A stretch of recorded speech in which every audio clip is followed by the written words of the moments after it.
Ada pertanyaan selanjutnya mengenai zaman sekarang. Kalau kita melihat di YouTube dan sebagainya, itu ada banyak hamba Tuhan yang sangat terkenal, pengikutnya ribuan, dan seringkali bernubuat, tetapi tidak terjadi. Apakah mereka dapat dikatakan sebagai nabi palsu, Pak Isra? Terima kasih.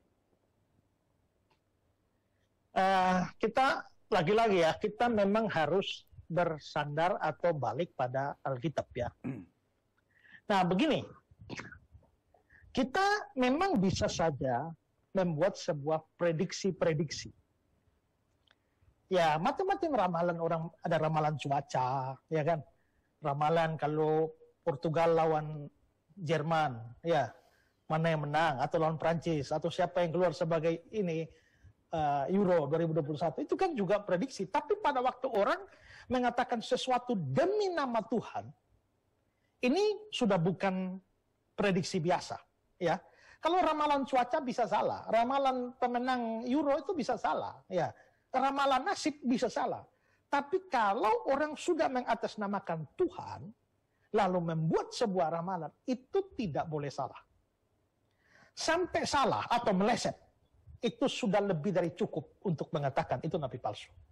Tidak perlu 2-3 kali, 1 kali meleset saja. Kalau dia berbicara atas nama Tuhan, itu tidak bisa tidak. Itu nabi palsu.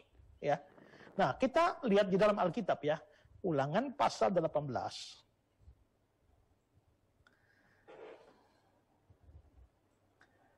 Ayat 22.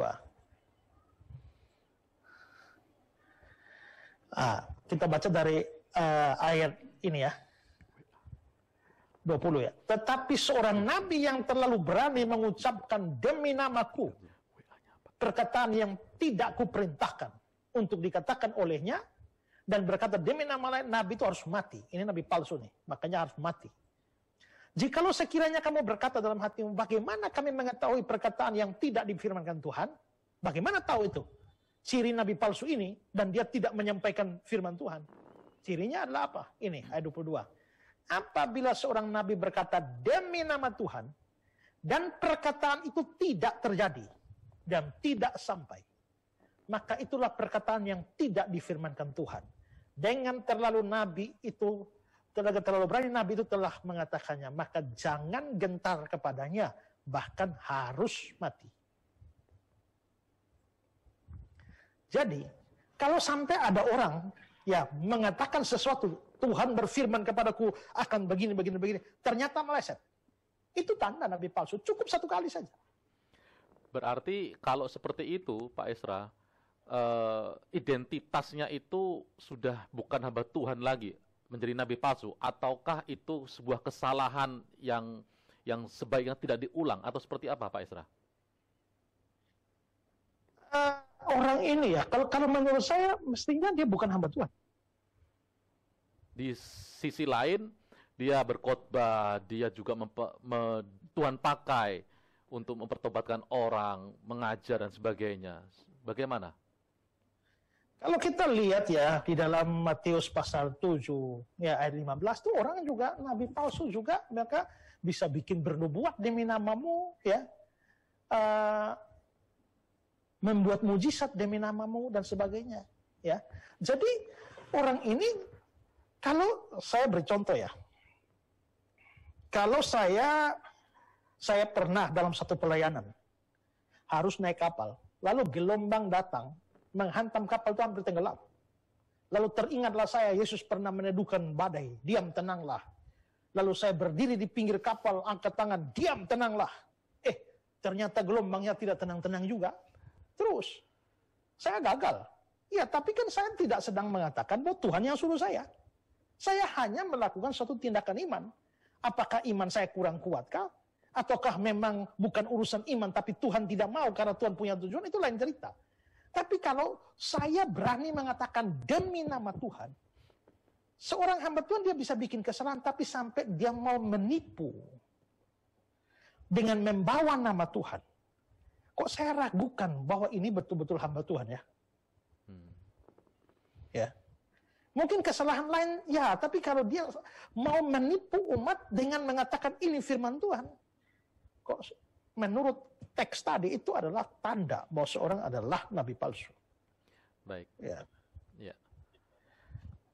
Ya, baik. Baik, Pak Isra. Mungkin saya tambahkan sedikit gini, Ya. harus hati-hati. Kalau orang bernubuat dan meleset, itu terjadi banyak, misalnya saksi Yehova, ya, Tuhan Yesus akan datang tanggal sekian, ya, ternyata meleset, ya. Juga kita lihat beberapa nubuatan orang-orangnya. Kalau nubuatnya meleset, ya, nabi palsu. Tapi bagaimana kalau nubuatnya tepat? Apakah dihambat Tuhan? Belum tentu. Kalau meleset, itu palsu. Tapi kalau tepat, belum tentu hamba Tuhan.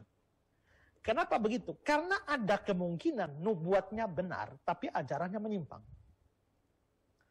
Ya, kita melihat ayat ini. Ulangan 13 ya. Apabila di tengah-tengahmu muncul seorang nabi atau seorang pemimpi yang memberitahu kepadamu suatu tanda atau mujizat. Ya, dia berikan tanda atau mujizat.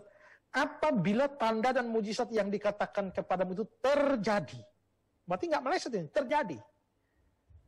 Hanya bagaimana ajarannya? Ajarannya dia membujuk, mari kita mengikuti Allah lain yang tidak kau kenal.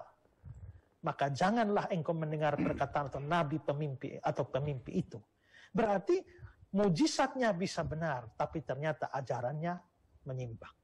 Baik. Ya, jadi begini, saya mau tambahkan, kalau misalnya dilihat dari ternyata orang ini ajarannya baik saja, tapi dia kok satu kali membuat nubuatan yang melenceng, mungkinkah dia sedang berspekulasi dan mencari popularitas?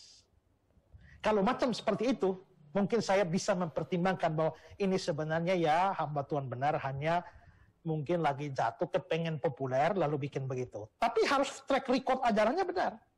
Tapi kalau ternyata track recordnya ajarannya juga menyimpang ditambah lagi nubuat yang tidak terjadi, semakin meyakinkan saya ini nabi palsu sebenarnya. Ya. Jadi dua hal itu mesti dipertimbangkan. Baik. Baik, Pak Isra.